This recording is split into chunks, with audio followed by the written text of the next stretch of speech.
Okay, Yeah, the live stream has started. The live stream has started. So should I just kick it off? Yes. Okay, let's do that. So good morning and good afternoon to everyone joining this meeting in Asia Pacific, and good evening to those joining us from the US, especially as it's Thanksgiving. And I think Vipin, a special thank you for being here. I'm Julian Gordon. I'm the VP Asia Pacific for the Hyperledger Foundation, and I'm delighted to be here for this, as you can see, Hyperledger Financial Market Special Interest Group meeting held especially at this Asia Pacific friendly time, which we've done at a slightly different time as normal, but we have every month we have an Asia Pacific friendly SIG. I'm really looking forward to today's presentation. Thank you, Prasanna Lohar, for being here to deep dive with us on blockchain use cases in India, the boost from the Digital Rupee. And as I said, thank you to our, I would say, intrepid financial market SIG chair, the wonderful Vipin Bharathan, who is taking time out from his Thanksgiving evening in New York to chair today's event. So with that, actually, one quick thing I have to first give a quick housekeeping item. As a Linux Foundation meeting, I have to mention that our participants have to comply with our antitrust policy, which you can see on our website. So with that, I'm going to hand over to you, Prasanna, and I look forward to it. And people want questions, put them down in the chat. Vipin and others can answer as we go along, and then we'll probably have a Q&A at the end.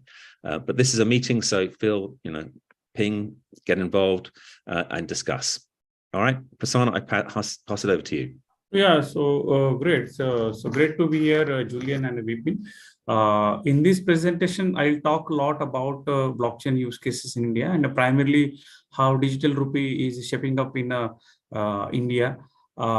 This presentation is supported by many partners who are part of India Blockchain Forum, as well as in Indian ecosystem. They are supporting Hyperledger per se. So I have catered some of these 15-20 startups and their respective live use cases in Indian context. So this will be a bit rapid session, and be in touch so that we can brainstorm online today as well as offline based upon the guidance by Vipin and Julian. So friends, yeah, so I think what we are seeing, right, by 2030, humans will be banking with no banks. That's the caption all about my presentation. So I think let's find out. So what we have seen back in 1967, where Barclays Bank has come up with the first ATM out there in England, and that was the innovation that moment. From there on, we have seen many innovations are happening in a digital channel side, in banking side. We have seen how these pop-up bank branches, mobile vans used to carry the banking services during World War, or as well as we have seen 14 years back how the banking ecosystem collapsed in many parts of the world. One of those examples is Lehman Brothers, which was one of the top bank into the 2007, and all of a sudden it has collapsed 2008. Down the line, there are some experts, so-called Satoshi Nakamoto's, found how we can create a financial equilibrium worldwide without any regulatory government and so on. So that was a try which we have seen with the Bitcoin back there in 2008. Since then, I think we have seen at least 50,000-60,000 plus cryptocurrencies in the world. We have seen how Facebook also come up with some kind of a parallel economy or parallel currency, so-called Libra, back in 2018. And I think by the line 2021, because of lack of regulation or lack of support by many countries and governments, and even if a lot of these 30 plus partners has withdrawn their support to Facebook or Libra, and this has vanished. But these are all the things has given a lot of traction out there. In India, we have seen how demonetization has changed the currencies since 2016 now. Almost 86% of Indian currency was recirculated, right?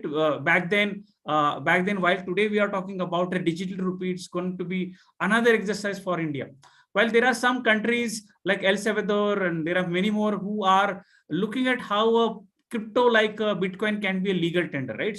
So there are a lot of things are happening worldwide, right? So at the same time, banking international settlement, collaborating with multiple countries, coming up with a lot of wholesale CBDC projects, example, Project Helvetica at a Swiss National Bank, or a recent announce of a successful pilot of Ambridge, right, among six countries, or Project Dunbar and Project Jura, and BIC is now stopping here. So they are asking many more countries to participate in a attention that how can we create a better, sustainable, interoperable, long-term technical CBDCs or central bank digital currencies out there. So while we see the money is moving from bartering system to gold cards, so I think it will not be surprised money slowly moving towards digital assets. So RBI has announced, RBI, which is India's central bank, Reserve Bank of India, has announced in 2021 they are looking forward how money can be circulated or can be issued, how can we issue fiat money in form of a digital form or not. That is the first time RBI has announced, and since then RBI is doing a lot of activities. So during my presentation I'll walk you through those activities. So let's understand how internet world is needing blockchain, and how India is adopting blockchain, specifically how central bank digital currency is shaping up as a form of a digital rupee in India. Let's see which are those best practices, recommendation, considering learning from many other countries like China, China's yuan, or Cambodia's, and many more other projects. And we'll see how Hyperledger ecosystem fits into all of this CBDC's implementation, how Hyperledger and the overall community support and various projects at Hyperledger mature, and upcoming projects, how they will really create a better interoperable CBDCs across the world. And I'll talk about 1 minute around Mudra Circle, which is backed by Hyperledger out there at Blockstack, the company where I'm CEO. So let's get through, right? So friends, we have seen rise of internet since 1995.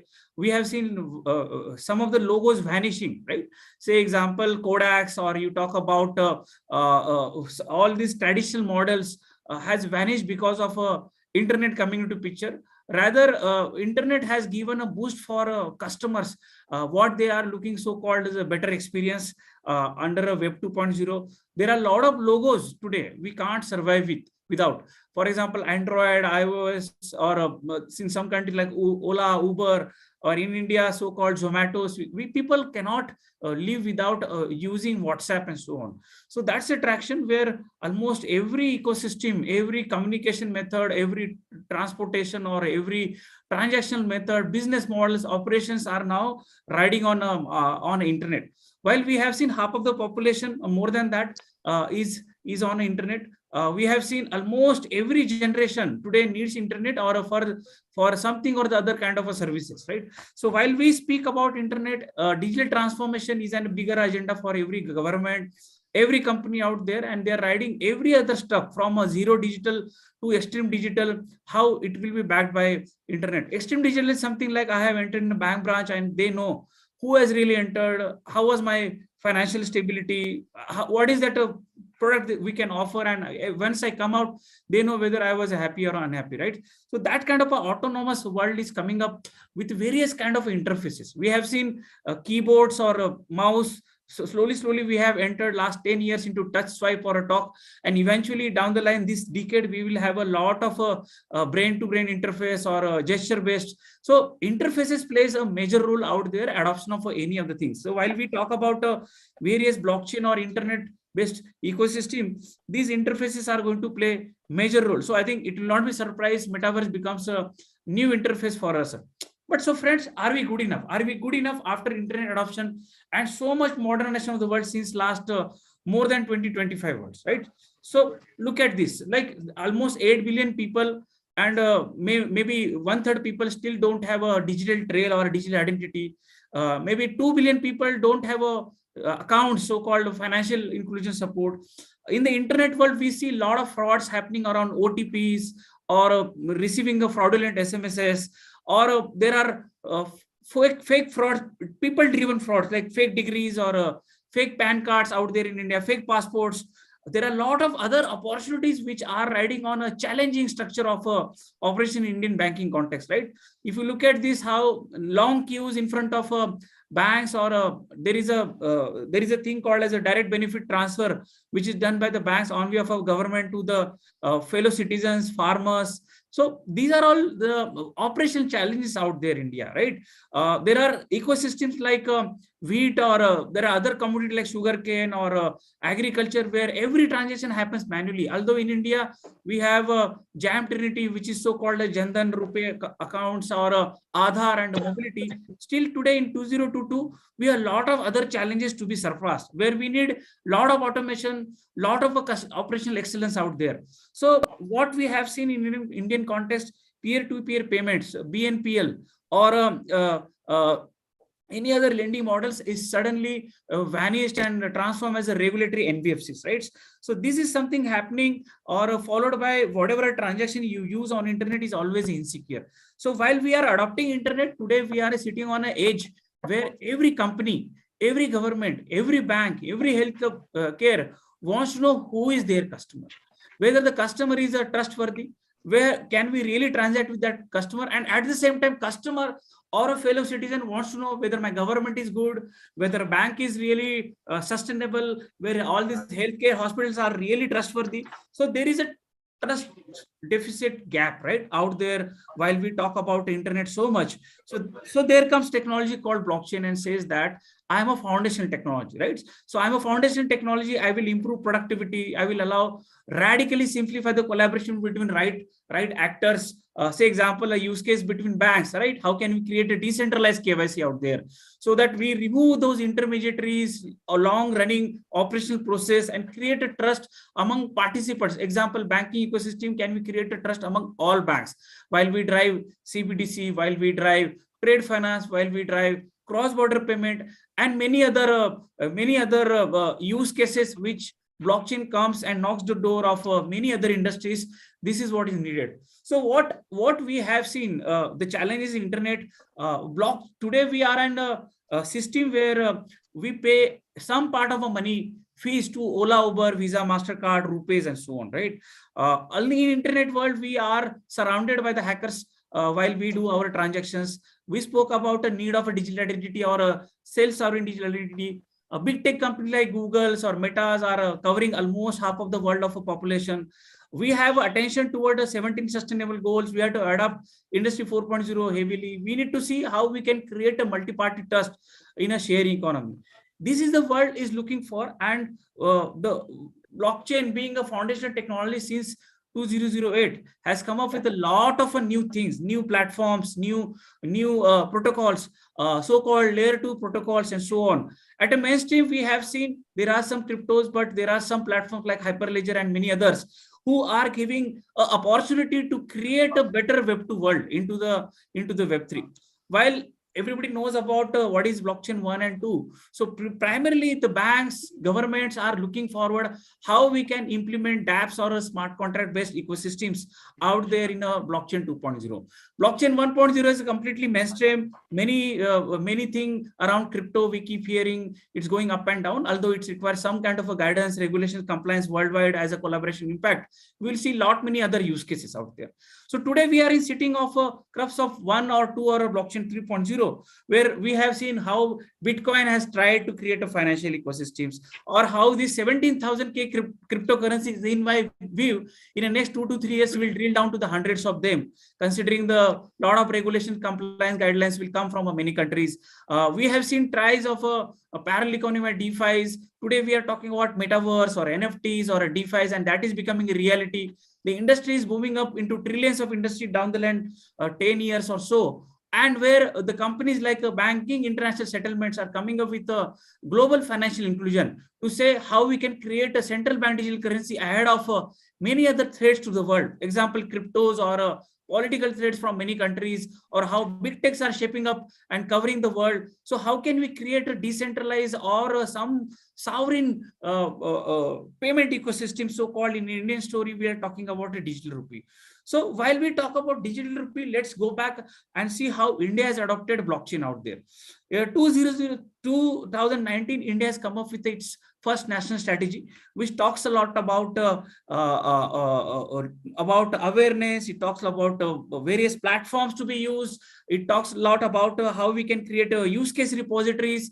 It talks about how we can bring on these companies, so-called Aadhaar or NEGT, IDRBT, NPCI, Rebit, to bring on a right blockchain platforms altogether.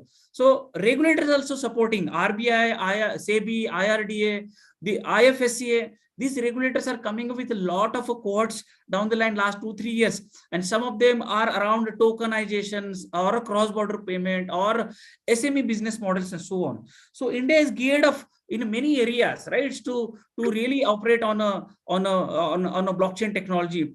Can we create our own blockchain platforms like India Chain is a project is kicked off, or a standardization around blockchain technology, compliance regulatory frameworks, acceleration programs are being handled by regulators. There are a lot of things are happening in Indian context, and if you look at the government ecosystem today, it's disconnected. I have seen in my personal experiences, there are a lot of entities are involved for every business operation. Say example, claiming your land or titling of your land, transactions to do. The whole process is having too much of a man in middle, extensive corruption, opaque operations, and it takes a lot of time. It takes 45 days, 50 days, 60 days to really claim your land title, right? And if some dispute happens, it goes haywire. So there are a lot of use cases we have seen. State governments like Maharashtra, Telangana, Rajasthan, Kerala, Assam, Karnataka, Tamil Nadu, Jharkhand. There are a lot of government use cases we have seen. Like in Tamil Nadu, we have seen voting tracking, although it didn't picked up because of some mindset issues. Blockchain district, something which Telangana has announced to do. Justice and law or energy management in Uttar Pradesh. Issuance of degree certificate, many universities are aligned. Electronic health records in West Bengal. Toll tax collection or e-residency. Some of the state governments are exploring all about. Cyber fraud incident tracking. There are some police departments under some company like Polygon are helping out them.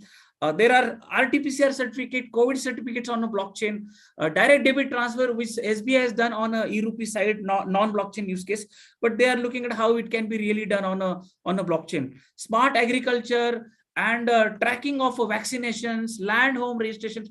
These are all these use cases which are primarily adopted. Yes, I can say that a lot of pilots are being done, and these use cases are primarily adopted in country like India. So country is not stopping at a government, but there are many other use cases. So-called hotel booking, or we talk about digital currency. We are today talking about cyber security, where how fraud can be reported from one bank to another. Then there are courier ecosystem, logistics, aviation, GMR Finance is working on a lot of other use cases. Companies like Bajaj Finance Insurance are working closely with some of the airlines to have insurance on the spot on a smart contracts. There are a lot of use cases are coming. In a nutshell, every industry today has understood power of blockchain in form of some MVP, POC pilots, under guidance of a METI, under guidance of many academia, many stakeholders like IDRBT, CDAC, IIT Bhilai, and there many more IITs are really making these things happen out there in India.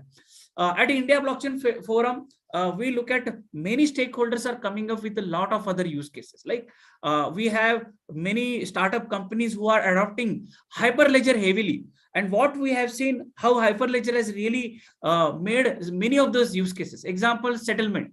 Settlement is a company who works in a government, financial, healthcare, and all, and they have done more than 4 or 5 use cases live in India. Jharkhand seed distribution, or Uttarakhand medical asset traceability, being a successful pilot at RBI Innovation Hub, and there are many others, right? So DLT Labs, which operates in many areas, has done a lot of use cases in supply chain, logistic tracking, and so on. Right, DigiLedge, successful POC pilot at RBI Innovation Hub, followed by international remittance with one of the prominent bank in South India. Origraph is another DLT protocols giving some kind of banking automation with a triple entry accounting or a settlement audit, and how we can done a better reconciliation banking ecosystem.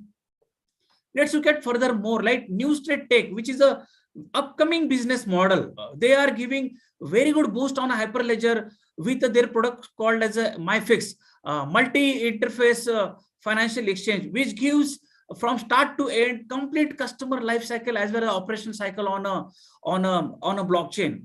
And it's live in Federal Bank, and they're talking with many other banks out there. Everybody knows Zeus platform has become a global. It gives lot of attention for developers and communities to build lot of use cases on a Hyperledger. Snapper Future Tech, which is a very, very good startup backed by some of our influencers. They have done lot of use cases at IFSCA and RBI, and there are some Snapcert or a healthcare chain use cases they have done on a Hyperledger. Ironverse is one of the well-known brand in a digital identity, not only in India, but countries like Bhutan and some of the European countries, they have built self-sovereign digital identity ecosystem on a Hyperledger Indy primarily. Polygon, everybody knows around this. There are 4 or 5 use cases they have made live in many states like Maharashtra state for caste certificate or Firozabad police for FIR registration. Blender is an upcoming company. They are going to go about Hyperledger, and they have built some of the digital identity products on Klefki or in Caribbean. They are building CBDCs out there, right? So looking forward, World was one of the speaker last time. They have built a warehouse financing, how it can be really build a better financial ecosystem with the help of warehouse financing. Blossom is built on a Hyperledger ecosystem where they are talking with the many banks, and they are technically live with a couple of banks in India, where a complete banking business model of a fixed deposit they want to bring on a blockchain. Prominent, Simplify, Transbank, Quanta Labs, there are these examples. So friends, what I want to talk about, Indian ecosystems primarily aligned with the blockchain adoption. And if you look at overall Hyperledger adoption out here, larger use cases are built on Hyperledger because Hyperledger supports many things into the community. Blockstack or Carpine, Print to Block, these are all those examples who are things making things happy or happen. Banking ecosystem, if you see in Indian context, or in the globally worldwide, banking is changing. Banking is moving from traditional banking to the digital banking to the intelligent banking, or we are in the crux of digital and intelligent, but in every layer depends upon the previous layer. Example, while we talk about a blockchain based banking, it will always have some kind of APIs or analytic support or a digital banking support out there. So today 2022 banking is sitting on with a view that how we can adopt intelligent banking and autonomous banking as a traditional banking model. We are well versed in India with the India stack. If you go back in 2008, the way we used to do banking, since then last 15 years, India stack has really boosted up the whole ecosystem.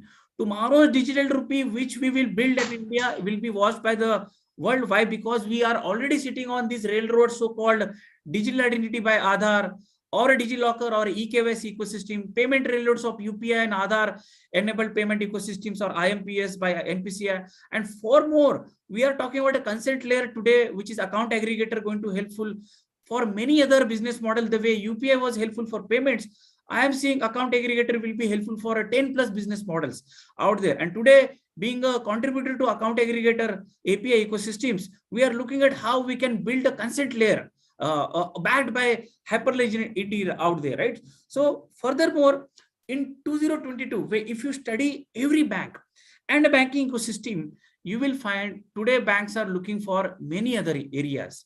So apart from digital rupee, banks are looking for instant payment, instant settlements. They are looking how they can create a better customer experience. They want to do away with the bad assets. The way we have seen many frauds in Indian context, can we create a ecosystem where we come to know he is a fraudulent customer in the other bank, we will not allow him to go for a loan, any other banking ecosystems. Fintechs are collaborating with the banks. So how can we multi-data data transformation or data security? There are a lot of disputes that happen because of a manual process in a banking. We need a digital identity. Today we have Aadhaar, fine, but we need a fractional digital identity. We need to know how much Aadhaar data is utilized by the bank. Customers want to know how their data is secure. We need tamper-proof audit logs. RBI every year comes to the banks and do a lot of examination, right?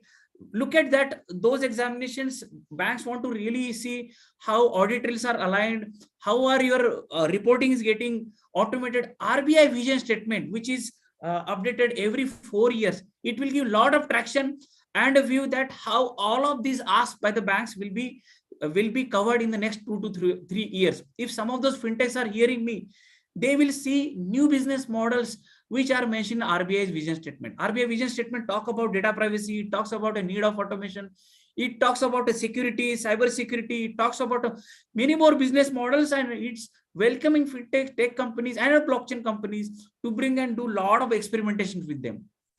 Example, see, this is a current Web2 ecosystem where customers go and do the transactions on a UPIs or phone pays or on a e-com or a POS ecosystem. The whole process needs another cycle, which is called as a reconciliation settlement, which is error prone, manual, it takes a lot of cost, and this is how we are creating our banking since last several years, right? Which requires a lot of attention toward hardware management, disaster recovery drill practices, security at every hop, and so on. And this is built on our traditional oracles or RDBMSs or Java and so on.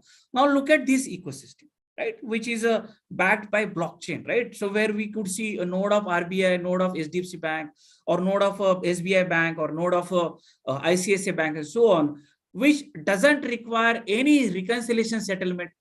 It doesn't require man in middle. It is far more secure than what we have seen here, right? But will it be possible in a 1 day or 2 day, right? It is so much investment we have done in many more business models, many more infrastructure out there since last so many years. But in Indian context, we can look at this dream Web3 model should come, right? So that is how we are giving attention to many other use cases where blockchain comes and says that we will create this kind of ecosystem, which is a more secure, more decentralized, more configurable, backed by smart contracts or tokens, right? And there are many more other use cases we'll see. So in Indian context, if you study, and you will come up with at least 50 plus use cases on blockchain, wherein your banking regulation, banking controls, banking cost overheads will be boosted, right? So use case like cross-border payment, where SBI have done one of the use cases with Nepal, or ICICI Bank done with the Emirates NBD. Decentralized KYC, where 11 plus banks are doing this use case along with the MITI and IIT Bhilai. Central bank digital currency, which is now reality in form of a retail or a wholesale CBDC. Tokenization is the one we spoke about, how Federal Bank is working with News Tech. Decentralized finance, next year digital identity, trade finance, compliance security, safe record keeping, secure open banking. How can we better integrate with the fintechs, syndicated lending, cashless district, fraud management? There are many more use cases, right? So where we at a Blockstack also working closely with some of the larger banks to create many use cases. Furthermore, ATM cash loading, which is a very error prone. At the end of year, banks like larger banks are in a crores of suspense account. So we can really do with those things if you have a better ATM cash loading process. Smart reconciliation systems, wherein Vajra or NPC have tried doing it. Let's see how they will furthermore automate that whole process. Branch operations, opening of ATMs. How can we really keep a track of every branch operations? Invoice discounting. Then you talk about complete customer life cycle. So there are many of these use cases are live. A field inspection, where we have to see the inspection of a particular mortgage, which is given as a loan. So there are a lot of fraud does happen. So these kind of ecosystems, the blockchain based ecosystem can really shape up the Indian banking ecosystem. Things are happening. RBI Innovation Hub, various other regulators are really helping. In an Indian context, the whole journey has started in 2017 with the bank chain consortium of 36 members. It couldn't fly because it has its own challenges. I would have seen if a Hyperledger would have been supported in 2017, we could have had a better picture out there in an Indian context. S Bank has done some use cases with the Bajaj Electrical, ICICI with Emirates NBD, SBI with Nepal banks, or there 2018-19 we have seen this new consortium formed by Bank of Baroda, Union Bank, ICICI, and 15 plus banks are supporting it. Right? We need to see how it will, this consortium, because in any blockchain use case, what is required to have a better governance among all the right actors, which is being solved by IBIC. But we need to see which are the top use cases, priority use case can come. Income tax department has tried one use case around 15 years, 26 years, which is another error prone and operational model along with the Kotak Bank, DCB Bank, and 6 other banks. IDRBT last year draft a concept of a decentralized KYC along with IIT Vilai, CDAC and IDRBT. Axis Bank gone live with some of the blockchain use cases into trade. I am looking at RBI Innovation Hub, how they are helping banking ecosystem for awareness as well as making things happen. So collaboration between EBIC and RBI Innovation Hub will give lot of incentives for a blockchain adoption in India, right? So apart from banks, there are a lot of support from Revit to bring on a blockchain on account aggregator on blockchain. IDRBT has come up with a 2 strategy paper with the intention of how we can create a banking blueprint wherein Hyperledger can come into picture and say we can create a banking blueprint prototype or a platform which will be something like a drag drop and business BPM process completely backed by a blockchain. So I think this is how we are looking at some of the use cases at IDRBT, where attention from RBI to IDRBT, can we create a blockchain 5G kind of adoption or some kind of a POC pilots. IFSCA, unilateral regulator, bringing a lot of support on a Web3. NPCI, Vajra, and let's look at how NPCI will support a retail CBDC out there. They have recently announced they are working on a retail CBDC with the 5 banks. NIBM's role is around how do we create a blockchain awareness, Web3 awareness, digital identity awareness. So in my personal capacity, we have done almost 5-6, rather India's first CBDC masterclass was conducted back in 2019. Since then, RBI has announced around how they are going to cover up CBDC in India. RBI Innovation Hub, we are talking a lot around many use cases they are working on. These are live use cases we have seen at Indian ecosystems. RBI Innovation with the settlement, Stagey, Digital Age, STPI is closely working with the Snappers of our labs. Good to see that many companies who are part of these adoptions are covering Hyperledger at a greater extent. And we would like to see how many more companies come and contribute at Hyperledger ecosystem so that you become tomorrow's Sciences or tomorrow's Snappers or tomorrow's Tech Mahindras or tomorrow's Simplifies who are working on all of these prominent use cases. In the banking use cases, we spoke about banking KYC. I'll jump on how Digital Rupee is being, because this is something where your KYC is moving from digital to decentralized to self-sovereign, where this use case, we are working with many other banks as well as insurance and the well-tech companies so that India have a one KYC, one decentralized KYC in control of a customer, and they can reuse it for onboarding themselves to every other financial or a regulated entity, so that every bank account which opens by a 5,000 to 10,000 INR in Indian context, that cost will drastically reduce down to the negligible. So let's look at how India how digital central bank digital currency traction is coming up. So everybody knows this money flower where CBDC fits into it's a legal tender. CBDC is a legal tender backed by governments, right? So when you talk about the central, it's a central bank issued country fiat currency. The way we have seen other stable coins or other peer-to-peer tokens, cryptocurrencies, CBDC is primarily a legal tender, a label of a nation's central bank in a digital form. While we see there are a lot of differences between digital currency and physical rupees, why are we going ahead with the CBDC? Because it removes the cost of associated for a distribution, right? There is a lot of cost of distribution in physical currency. And then transactions involved in digital currencies are made using computers and electronic wallets. They are not like a physically done the way the physical currencies are involved. It enables instant transactions, instant settlement. We can do it with a lot of cost around that. It can be centralized as well as decentralized the way we use technologies. So there are a lot of benefits around CBDCs. While you can see that current central bank is interest bearing and there are no limits. CBDC will bring on some kind of a monetary policies around interest bearing or limits around that, right? So this is something where CBDC brings with a lot of there is no brainer around. Lot of advantages are there. Reduce the cost, better financial inclusion. You will see many more new products. While we have seen savings, current, lending, microfinance kind of things, we will see many more other products coming up with the central bank digital currency to the world. Now there are two types of CBDCs, token based or account based. Token based, the way we have seen many other tokens operate in a web 2 or a blockchain 1.0 world, where a party, one or customer, they can do peer-to-peer payments. In account based, we have a trail. We know who is really operating under which regulated entity all about, right? Now token or account are giving more traction, the type of CBDCs to bring on, right? In account based, we know, right, who is there. I am therefore, we know who is really doing transaction. Token is addresses, anonymous, and it can really safeguard if you really bring on a token based things. Now there are two more types based upon the use, retail or wholesale, right?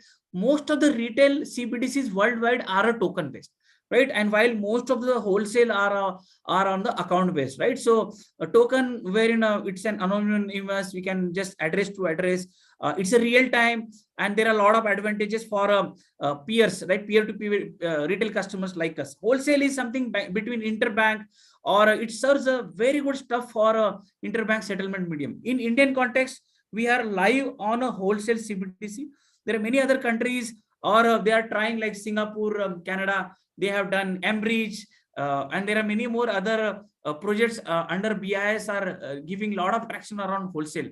So this is given by BIS, right? The Bank for International Settlement, how a CBDC should be designed, defined, and when should go live. Very first step, take care of your monetary policies. This is the way RBI is doing, coming up with new monetary policies with a view of they are going to come up with the digital rupees, right? Second step, which is your architecture, whether it is going to be centralized architecture or a decentralized architecture. Then come up with your access, whether it's a token based access or a account based access. And finally, which are all those use cases? Say example, cross border payment or retail payments and so on. So as a part of your concept note, say example, RBI has come up with a very good concept note. It talks a lot about all of these 4 areas: monetary policies, architecture, technical implementation, and technical expectation, and the usage, right? It gives a lot of confidence for every country if they really align with this kind of a guideline. So every CBDC has some features, right? It's a low cost, convertible, recognition, availability. Like there are other system level features like a good throughput, availability, security, interoperability, scalability of while in Indian context there are more than 1 billion people, how they will operate on a CBDC, while UPI is there which operates on a lot of TPS. We need to see how CBDC will be there. Then institutional features like strong legal framework and standards. So any CBDC wants to be in implementation stage, certainly we should look at all of these features should be made out there. There are various architecture models are being published in many websites. In a nutshell, it could be a peer-to-peer. It could be from a customer where your account will be at a central bank. So that is a unilateral CBDC. Instead of issuance of a fiat by central bank, can we do with some strong bank or some of those good banks like in Indian context like State Bank or ICC, SDFC? This could be something like a intermediate CBDC out there, and a synthetic CBDC where we see central banks issue those fiats with the help of some of these strong banks. So these are all the different architecture models are available. So while there is a lot of things we know now about CBDC, BIS has a lot of attention towards how every country should adopt the CBDC ahead of a modernization of a finance done by big techs. So why world is moving around CBDC? Primarily, world is moving around CBDC because of a fear of crypto. These are all my personal views. Fear of cryptocurrencies or a fear of stable coins, the way we have seen Libras, or a threat from a big techs like Google's or Facebook's or Meta are bringing their own ecosystems, and a global peer pressure, the way some of the larger countries in Asia are operating, or US or EU wants to create their dominance. So every country is now in a race of a CBDC out there. So India also want to be there so that we also be part of those interoperable CBDCs out there. Today in 2022, we could see 100 plus countries are working around CBDC. 10 plus countries are live. Jamaica or smaller countries like African country, Nigeria are live. Many countries are exploring alternate international payments like UPI is being spoken to with UAE, France, or or with Singapore. Many other continents are looking at how they can use CBDC among those countries. G7 economies, US, UK are yet to take that railroad of CBDCs. 19 of G20 countries are already there on exploration of CBDC. I would like to see how India collaborates with all of these countries and create a better interoperable model sooner or later down the line, 2 to 3 years. While we talk a lot about CBDC adoption, IMF always keep attention or bring a guideline that how we should have an interoperable monetary policies, interoperable technical architectures. I think in my view, Hyperledger and many other projects like Cactus at Hyperledger can give that that kind of a liberty to create interoperable connects among two blockchains or among two CBDCs out there. These are the prominent CBDC retail adoption: Turkey, Ecuador. So CBDC is not new. It is since 1992 or 2014. Many smaller countries adopted and failed. Like recent after 2000 China is doing since 2014 or so. Right? It is a high time for many other countries to be part of this race. Where we could see these are those countries that are doing wholesale CBDC. Example, Canada to Singapore, or UAE with Hong Kong, or China, and so on. There are a lot of collaboration is happening worldwide. I think we have seen this slide earlier. Example, China's CBDC built on, in my view, Hyperledger. Or you talk about CBDCs with this particular CBDC has gone with multiple other platforms, and now they have done a lot of research on R3s or Hyperledgers or Ethereums. So that gives attention today. While you are part of a CBDC's exploration, do lot of research, technology experimentation, so that we should have a better CBDC implementation. This is one of the successful CBDC implementation that Cambodia, backed by Hyperledger era. So, and I think 90% people are on this relevant mobile app in a country like Cambodia. EU has published their architecture backed by blockchain or ledger ecosystem. So, if you look at the overall adoption, many countries have done a lot of experimentations around CBDCs, retail or wholesale. Things are moving very fast in this context. In Indian context, RBI keeps announcing they are working on it, and all of a sudden we have seen launch of a wholesale, and furthermore we will see launch of a retail pilots also. Right? India is a big country. India has a more than 1.2 billion people, almost 600 million bank accounts, and maybe more than that. And there are various instruments, various bank types: cooperative banks, small finance banks, insurance companies, wealth companies, PSU banks. It's not going to be very easy in Indian context around the adoption, right? So in India, the whole process started back in 2019.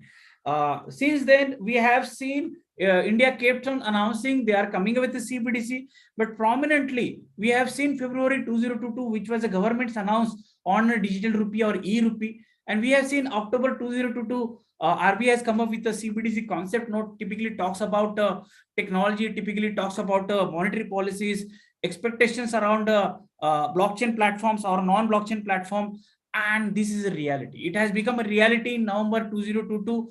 They have launched a wholesale CBDC with some kind of a transactions, and now they have announced that they are working with the 5 banks on a retail CBDC.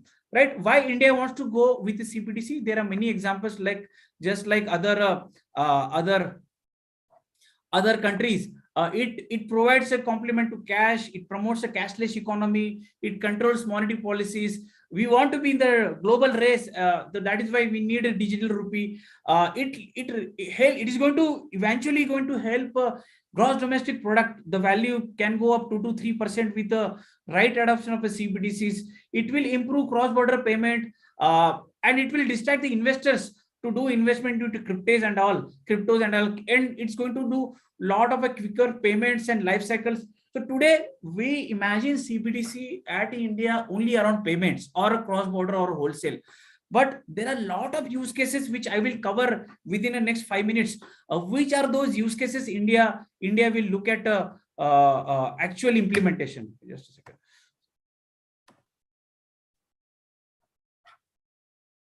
Yeah, so these are the design, CBDC design consideration. It should be traceable. It should be without bank account or with bank account. It's going to be legal tender. So this is something which is mentioned in RBI's vision statement. This is a summary of RBI vision statement. Although in RBI vision statement, they have also announced some of those challenges could be. So this, in the next RBI's concept note should talk a lot about how they will cover up offline CBDCs, how they should cover up better monetary policies, and how they will bring on the adoption of a CBDC. Although they will come up with the technical implementation, but they need to see how cyber threats, how they will really safeguard the CBDC and so on. So in a summary of RBI's concept note, it talks a lot about expectation around a strong cybersecurity, technical stability and resilience, and a sound technical governance, right? It's going to be very, very huge impact on a CBDC, right? 80% of Indian population is on a banking. There are more than 22 private sector banks, 46 foreign banks, 56 rural banks, many urban cooperative and many rural cooperative banks. Now imagine the way we have created our financial ecosystem down the line last 50-60 years. We are going to change. It is not going to happen in 1 year, 2 years. It will take its own time, and it's going to be phenomenal implementation in Indian context. So RBI concept not talk about they need a scalable platform. They need a robust to ensure the stability of the financial ecosystem. How access control should be there, how cross-platform should be there. It talks about the data which they will cater should have a reporting analytics mechanism. It talks about how the customer grievances will be handled with the help of customer support units. It talks about the integrations with other or existing core banking platform. It talks about how we will take care of fraud monitoring. So RBI concept net talk a lot about the technology choice or technology platform choice. Also, it talks about architecture, considering architecture should be centralized or decentralized, or it should be a zero downtime, because there are a lot of practice around UPI, right? But UPI, if goes down, right, how it will be possible, we may sustain. But our CBDC goes down, it will be in havoc. So it is going to be very, very important to have a right architecture for CBDC. Transaction per seconds could be into range of a 20,000 to 30,000 TPS. I am talking lean design. How do we take care of the whole architecture around cyber attacks, and followed by mission critical approach. So this is just a summary of RBI's concept note on a technology side. I have not covered the monetary side because it will be covered by the functional financial experts out there. Today's India is quite ready on Digital Rupee, because India is already sitting on railroads like Aadhaar, DigiLocker to onboard a customer. Decentralized KYC like projects will really help Digital Rupee to get into reality. Account aggregator is going to help Digital Rupee to bring on a right consent model. So India today sitting on a lot of railroads which will make tomorrow's Digital Rupee reality. So why do we need blockchain in Digital Rupee, right? So it will really help better efficiency and security, the way RBI concept notes talk about how can we reduce reconciliation settlement costs. So DLT helps out there, right? It brings on a lot of transparency and audit trails. DLT helps out there. DLT's smart contract can really helpful to implement a token-based CBDC out there, or a programmable money, which concepts not talk about. So it's very, very important for every country. Some of the countries has approached non-DLT approach, and eventually they move ahead with the digital rupee backed, or their CBDC backed by blockchain. So our readiness, we have a comprehensive. So every country is ready if they have these 4 aspects: comprehensive digital infrastructure, where we have as a country like India, well-functioning central banks. RBI is one of the strong regulator. Effective governance, we have seen how robust is the banking ecosystem all about, with all of these different banking models, and a better financial technology knowledge. The way we have seen huge knowledge, experts, companies out there with all these 4 aspects. Digital Rupee is geared up to really build on a better Digital Rupee on all these 4 layers, which we have gathered from a BIS international settlement, the architecture, better monetary policy, better architecture, how do we access, and which are those use cases? Better monetary policies, the architecture, centralized, decentralized, which are those user access, account or token based, and finally use of a digital rupee, retail or a wholesale CBDC. So friends, when you talk about use cases, we'll build those CBDC, right, in form of digital rupee. And there are some guidelines given by BIS or some of those experts out there. So create those user stories. So in an Indian context, there are many user stories which will come up and say, hey, let's build digital rupee for real-time settlement, helicopter money operations, transition towards a less cash society, tracking the currency and improve cross-border. So I'll not be surprised, we'll have a solar coin backed by India's digital rupee down there in Rajasthan. We can have a milk coin which operates in a commodity or ecosystems in Gujarat to really safeguard all this corruption or man in middle things which does operates in Gujarat, or a sugarcane coin in Maharashtra, or a wheat coin for a farmer for a Punjab, or a direct debit transfer schemes, which is a government can really direct give these cash or benefits to the wallets of the customers. Today it's a manual process, lot of intermediate fraud does happen, right? So SBI has tried with the e-rupee successfully, and I think next wave it can operate in online and offline model also. India has come up with a business correspondent model in 2011 and asked all the PSU to onboard villages to create a better financial inclusion. It has a lot of operational challenges. I have personally been to many villages and I have seen literacy, financial literacy, having right infrastructure, internet. I think CBDC or digital rupee coming up with a better business correspondent model will be a boon. Offline payments, how can we have although India is solving these problems with a project called BharatNet across all the villages, coming with a lot of smart cities also. So, but still, if you go back offline, it should work offline. So RBI's concept note talks about offline payments also. Or you talk about retailers of SME payments. Today we see a lot of QR codes out there in the with the help of a phone pay, Google Pay, and so on. So similar way, we will see how SME can accept through the wallets of the retail customers. We could see these kind of adoptions. So eventually, certainly, it's going to take a lot of time. But in a nutshell, it is going to happen, and India's CBDC will really help country to boost the GDP 2 to 3%. That's going to happen. And while we do talk a lot about digital rupee, there are a lot of guidance or some kind of a suggestions the way we have seen how other countries are doing, right? Some of the best practices. So let's look at how country-specific conditions. So while we look at our country-specific conditions, there are countries like Nigeria or Bahamas. They couldn't anticipate their country-specific condition. There were some failure impacts, right? So let's learn from other CBDC implementation. The financial stability of your country is very, very important while you come up with a better CBDC model. Bahamas has onboarded, but they have not placed the limits to the holdings of CBDC. Later on, they change that. Privacy concerns, trust, equilibrium. How can we create trust today? Today, bank has created trust among the customers, and it has created over a period of years. How all of a sudden you want to create that trust with some kind of a digital rupee or yuan or a by force or some kind of a literacy program is going to be very, very important. Right architectures, because right architecture for a larger ecosystem, larger countries, interoperable will give a lot of a boon for a CBDC, well-functioning CBDCs. The IMF keeps on talking about the collaboration. Keep collaborating, technology partners should collaborate, community should come up and create a lot of projects. Happy to see how Hyperledger is coming with a lot of ecosystems around CBDCs. IMF keeps on saying, apart from monetary policy collaboration, collaborate on technology, interoperability between two blockchain fabrics. So these are some lessons from various other CBDCs. There are further more considerations considering design aspect, privacy aspect. So these are all from some of those existing CBDC implementation, global politics. You speak about US dollar or China's yuan. CBDC is not new. It was always there and can be implemented without blockchain also. Like we have seen Bank of Finland done in 1992 or Ecuador done in 2014. So there are a lot of things are happening CBDCs, right?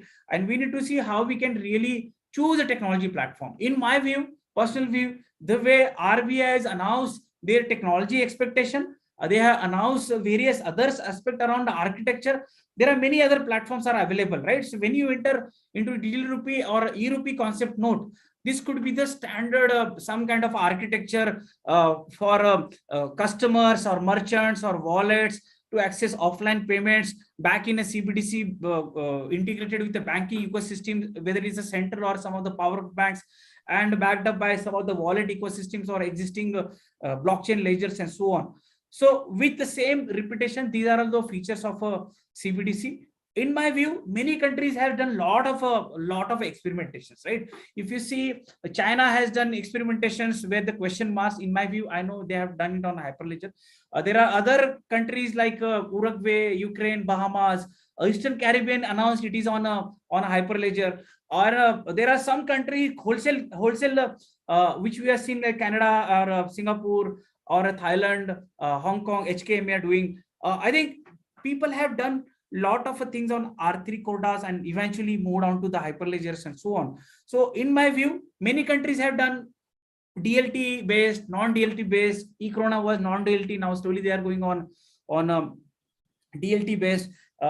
Like Canada, Singapore, Thailand, it's a DLT based. So it could be DLT, non-DLT based. Just to learn what is CBDC, it can start with a non-DLT, but eventually you need to create a DLT base because most of the countries are creating that interoperable DLT backed model, right?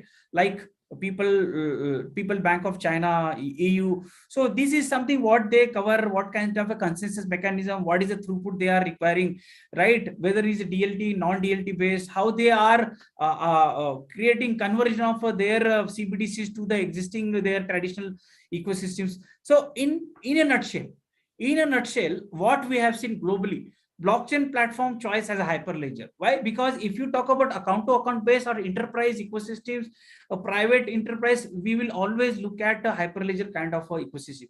Furthermore, you want to do a token based, Hyperledger supports chain code contracts, which can be relatively very good ecosystems out there, right? While other ecosystem, even Embridge has tried with the Ethereum and some kind of hot stuff BFT consensus, but eventually now they will also, it's not the throughput expectation is not really meeting out there.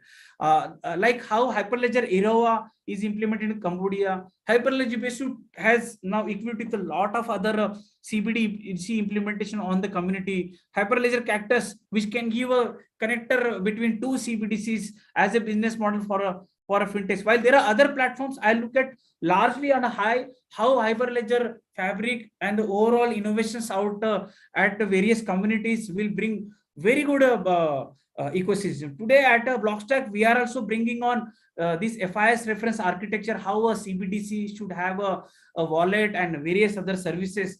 We are embarking to build same kind of a model with the Hyperledger with all of these components. So that's a journey for all of us. So I think thank you so much. In interest of a time, we can stop here. So thank you so much, Hyperledger Financial Market Special Interest Group, Vipin sir and Julian for bringing me here to talk around why blockchain is needed, how India is adopting blockchain, how Digital Rupee is becoming reality with the best practices, with the RBI supports and companies like NPCI and banks. And thanks to all of our partners who has given a lot of inputs to this presentation, Settlement, Origraph, New Street, Zeev, Snapper, and so on. Yeah. So thank you so much. Excellent. Thank you. Do you want to stop the presentation now? And then let's maybe we can, even though we've reached time, I think we can have a little bit of a Q&A session. Yeah. And Vipin, are you there as well, somewhere amongst all these great people? Yes. There I am. There I am. That was awesome, Prasanna. So maybe we can have we've got a few questions, but maybe if people put their hands up, we can bring them out to ask questions. Maybe just for another 5 or 10 minutes. What do you think, Vipin? Or maybe Vipin, do you have any questions you'd like to start with? Well, I don't even know where to start. That was an amazing barrage of information. So the first question is, of course, whether that stuff is going to be available for sharing by people. Many people have already asked that question, and we will put it up. Anyway, I'll withdraw and have someone else talk about things because I don't want to hold up the. Yes. Any questions from anybody? I'm trying to look through. I have. There's a lot in the chat. Yeah. Julian, hi. This is Balaji from Bangalore. How are you? Excellent. Good to hear from you, Balaji. Thanks. Yeah, Prasanna, great presentation. My question, I actually put it on chat as well. So if you look at it, most of the popular projects banks have really experimented with are around trade finance and also cross-border transfers. So my question to you was, what have you seen the trend around it? Is that been really a good exercise? Has there been any good return on investments in that area for banks, or this have just been there, done that types? Yeah, I think it's a very good question. The way we have seen initial Infosys have done some kind of a trade finance or a cross-border per se, how ICSA have or ICSA done with Emirates NBD. So I think is looking at the last 4 or 5 years of history, it is not picked up. But the RBI Innovation Hub has come up with the trade finance that to start with the LCBG kind of use cases is going to pick up. So what they have asked internally to create a process. Once the process and governance created, we can certainly add off a trade finance kind of ecosystem. In Indian context, there are 3 regulated trade, and few of them are coming on a blockchain aligned with Axis Bank. And we are also handholding some of the non-regulated trade within, like say example, like invoice discounting and others. So I think, see, blockchain is a foundational text. It takes its own time, but I think next 2 to 3 years, I think these railroads will be on a blockchain. Now, talking about a trade finance is the largest and biggest use case to bring on adoption, and there are a lot of efforts being done by IBM and many other trade chains worldwide. I think it's eventually slowly getting adopted because it's not a direct connected to the customers or retail customers. So down the line, you will see direct connected to the retail customers are also now picking up. So in a nutshell, it's a gradual process. People want to do it, but the governance process, alignment of a mindset is something which we need to look at how we'll bring on actual output. Yeah, sure. Thank you, sir. Yeah. So there are 2 hands up. The first one was Paras.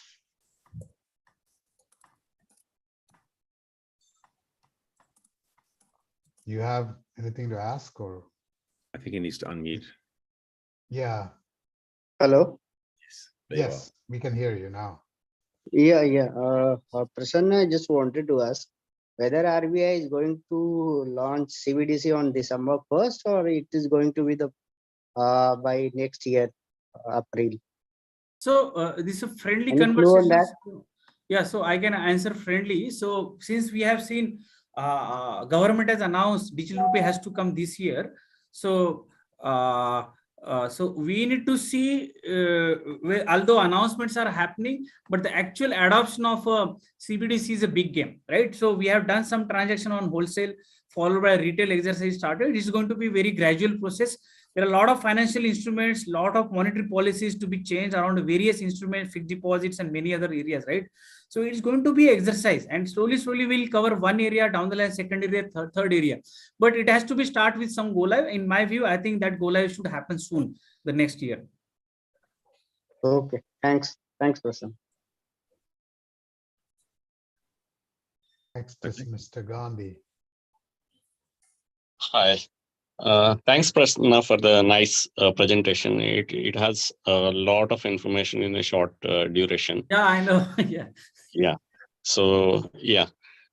Basically, my question is like basically Hyperledger Fabric, like how many transactions it can actually support, or in fact, like someone has asked in the Q&A that like what would be the requirement of transactions per second for India, and like what would be the latencies in terms of response times? Would it be in the UPI scale, or like it would be much better?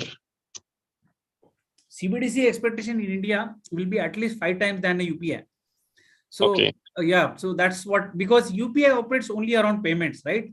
But CBDC will bring on not only payments, but many other use cases we spoke about around DBT, BC models, or community models. So, and many more instruments will also come as a form of like microfinance and micro payments and micro lending and many more others.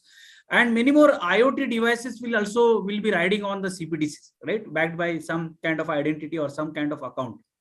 So I think in my view, it's not only payment, but many other areas. So TPS will be today, I think in my capacity, UPI for 15 minutes can handle around 15,000 TPS or so. It has reached up to like 5,000 TPS or so. But I think expectation for India to begin with could be 20,000 TPS, maybe more than that as far as this concern. Now coming back, why Hyperledger or why not some other, right? So Hyperledger has its own private permission network, and as far as the throughput is concerned, it can be tuned, right, with a lot of other. We have seen, at least in our lab, how we can really use Hyperledger to that throughput, although we don't have that data set to really handle or to test it out. In my view, today's capacity, there are many platforms are available, but looking at RBI's concept note and their expectations around not only throughput, but other areas like governance, better scalability, and better security, right, permission. So I think this is one of the prominent answer. And many countries are, I think I'll not be surprised if tomorrow somebody in India announce, Hyperledger is a choice to do with any of those CBDC implementations, retail or wholesale, because Hyperledger does support smart contract also. We can have a tokens also on top of that, and we can certainly see how we can. So I think it's a process of research to see experimentation and to go ahead. Thank you, Prasanna. Ketan? Hey, hi, Prasanna. That was extremely insightful. So my question was, do you foresee any use cases in the securities market? Because we mostly discussed around the banking domain. And I recently read that NSE and BSE are also evaluating it. So So I think there are some use cases in securities, and some of the companies which I showcased. So there is a company called Inten. They are doing these use cases on securities on blockchain. Even Digital Rupee is doing some of the use cases on a blockchain. So I think there is also wave, and it's a good market to have use cases on securities. Pankaj? I'll mute myself. You can hear me now? Hi, Prasanna. Everything was fine. You presented very well, and everything got well, and I could understand certain things. You can hear me now, right? Everyone can hear. Yes, sir. Yes. Okay. Yes. Okay. I'm Pankaj Tovar. My question was, because we have, it's not a competition kind of thing here. I'm just telling, does RBI has a solution which can clear, not TPS. A lot of companies talk about TPS, transaction per second, but that has no meaning. It has to be the transaction clearing time and the block adding time to the blockchain. Correct? Correct. Is RBI having a solution? My simple question to you and all. Do they have a solution today which can handle 50 million transactions in 24 hours, T-0 thing? Can any blockchain handle that? 50 million transactions in 24 hours clearing. I'm talking about wallet to wallet transfers, whether it's individual, intermediaries, banks, or anyone, or the individuals. Otherwise, Bala, what will happen is people will start only talking about piloting. Every country is just doing the piloting. But where is the commercial scale solution which every country needs?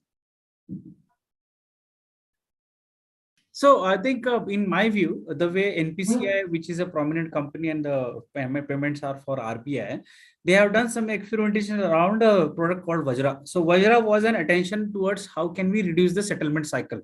It has started in 2018 and so on. So it is not in public, but I am sure they are working on this kind of infrastructure to be built, right? Although we always say that apart from payment experience, there is another experience which is operational settlement reconciliation. So I think this is a very good question, Tomar. Only time will answer how we are really bring on that kind of expectation. No, Prasanna, my question is there a technology available in the world which can handle this? Things will evolve is fine, but as of today, is there a public ledger available, DLT kind of, Because see, is there a system available in the world as of today? A simple question actually. Can anyone do this? I'm saying 50 million transactions in a 24 hours, T-0. Otherwise, people will keep piloting like others are doing, and a lot of people are following those piloting systems. My simple question, I don't need anything else. That was a great presentation. Is there a system available? Yeah, I am appreciating your questions. So things may not be available right now, but sorry, I'm interviewing to the world. PHQ has developed the solution, showed to the RBI, we can clear 50 million transactions in 24 hours. That is already there, and we have shown that we are launching in 1 week's time. It's not that I'm just not intervening here. I'm just telling the reality. People should know there is a solution available. If anybody wants to see the proof, we can show that 50 million transactions in 24 hours. That will be the challenge to other blockchain industries. So please beware. There is a solution available in the world today for a commercial scale CBDC kind of thing. It is there already, but it's not announced, already shown to the guys, and they have seen it already. I'm just telling the world, and it's a DLT public ledger system. That was my question, and I could get the answer. There is no other system available in the world which can handle a commercial scale CBDC, because where people can have to mint trillions, then transfer to the banks, then the banks will transfer to the intermediaries, then the bodies, they will transfer cross-border other payments, and finally go to the individual who is using it kind of a UPI system. I mean, that's what my thing. But it means there is no system available in the world today which can handle a commercial scale CBDC system, right? Very simple question. No, I think good. That's what I said. It's very good question. Although sometimes we don't immediately promote, right? By saying, yeah, so I am aware PHQ is there. No. We have the solution we showed to RBI. Certainly. I'm not promoting here because we are not interested to sell to RBI. That's what I'm asking. I was curious, I was curious to know, because you have been connecting with a lot of people. I was just curious to know, is there any other solution available? So that was my idea, was to know that actually. Yeah, otherwise, let's connect offline. Happy to meet you in person also if you are around in Bangalore today. So I think we already texted each other. So looking forward. So fortunately, we have the solution which can, I'm telling openly to the world, 50 million transactions, 24 hours clearing. Sir, anyway, I'm stop here. Sir. And I stop here now. Okay. Yeah, please. Since you asked the world, maybe the world will answer, because there are, L2 solutions and other ways of increasing the throughput. Even in Hyperledger Fabric, they had several tests run. When you say, can it do it in the real world? It's always going to be a challenge to put a system of that scale into the real world, even PHQ, I'm sure, because it's not yet in production. So let's say that, everybody's thinking about these kind of scales, and people have different, like somebody just put up a thing saying ZK rollups. Most of them are layer 2 solutions, which are not directly writing, but snapshotting once in a while for security to the blockchain. But anyway, we are already here. Julian, what do you think? You want others to intervene or ask questions? Yeah, people ask questions. We have an ebook and CBDC. We have them in Nigeria. There's many there are production CBDCs, but in terms of that Pacific performance, I think Vipin answered that right. So, but it's great. It's great to see lots of technologies out there and lots of people trying to solve these problems. Right? It's very cool. So, any other questions? Right? Because we actually are. This is the first time we've gone so much over time. And I think, Prasanna, that just speaks to your great presentation, right? And I think, as Gandhi, did you have one more question, or are we going to now call it an end, right? Yeah, sure. So one more question I had to Prasanna is basically, like he mentioned about milk coin and wheat coin. So basically, I'm curious on who is going to issue these coins. Yeah, I think a very good question. And I think similarly, if you want to do country-wide rollout, instead of that, we can create these kind of so-called same digital rupee renamed as a milk coin or some kind of a wheat coin or a sugarcane coin, and operate it into some of the communities. If you go and study the whole ecosystems in Gujarat or in Punjab, lot of manual interventions, although some of the transactions are backed by Rupee also. Again, same reconciliation settlement come to the picture. As a dream, we can always look at how, instead of having some coin we keep launching, right? So same milk or same wheat coin can be issued by some of the banks, right? The way we will come up with the whole structure. So it can be issued against the commodities to these customers. So although it will be like 3 of these models, right? Peer-to-peer or through some banks, some local banks, say example in Gujarat, some identifying some large local bank. So that's how it can be issued to be operated in that whole model. That was the only concept I said. It could be, should not be surprised. We'll see some kind of such use cases. Yeah. Yeah. Thank you very much. Okay, I think we'll call it a wrap now. Thank you, Prasanna. Thank you very much. Thank you, everyone, for attending and all those great questions. If you want to continue, the whole point, this is debate, right? So we do have a wiki. You can go to wiki-hyperledger.org and you can go directly to the financial markets SIG and see information there. We're going to do more, and I think, Prasanna, we're going to do more with you in this part of the world, which is very, very exciting. Thank you very much. Vipin, thank you, Julian, and to Vipin sir also. I think through this conversation, we come to know the whole overall level of expertise available and what's the next level challenge.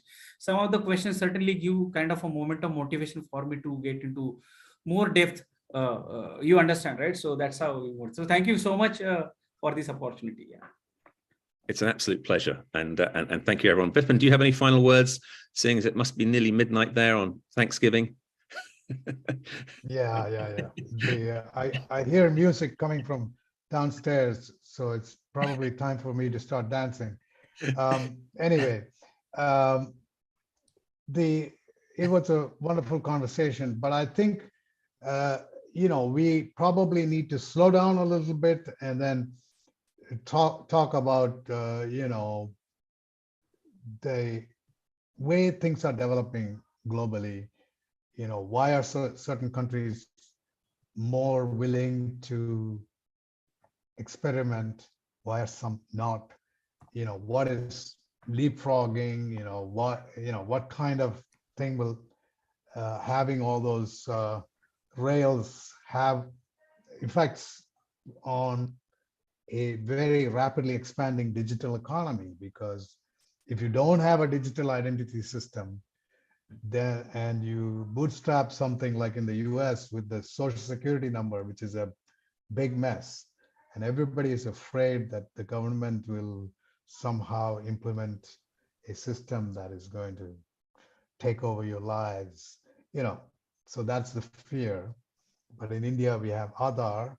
And of course, the Supreme Court has already said in the case of Aadhaar that privacy should be implemented. Now we have to see how that will be done. Already, we have a system, and how will that system be dialed back or changed? And how will that integrate with all of this? It's a wonderful time to be alive. There's a lot of interesting things happening. They certainly are. Thank you. Thank you. And maybe Kamlesh, who's the co-chair of our Indian chapter, let's see Kamlesh pop on the camera. Do you want to say anything, Kamlesh? All right, there you are. So yeah, I think Prasanna and I keep interacting, and in the last few months we are meeting everywhere in different cities. So what Prasanna doing in the Indian community to talk about the blockchain and spreading the blockchain awareness, I think this kind of leaders going to be maybe the kind of the runner to start the adopting technology. And because in the blockchain thing, first you need to make some kind of awareness and some kind of education, then people can implement it, because it's very hard to understand what it is. And so that's why I think, and in the this India Blockchain Forum, which we started is a group in India, is now a well recognized is a kind of non-profit organization we set up. So all is good effort to talk about the blockchain adoption and bringing awareness in the ecosystem. Okay, thank you. I think we're going to wrap there. And thank you, everybody. take care and look after yourselves. All right. Take care and look forward to the next conversation and interact on our mailing list and every other way. All right. Take care, everybody. Thank you, Julian. Bye-bye. Thank you. Thank Bye. you. Take care, guys. Thank you. Bye.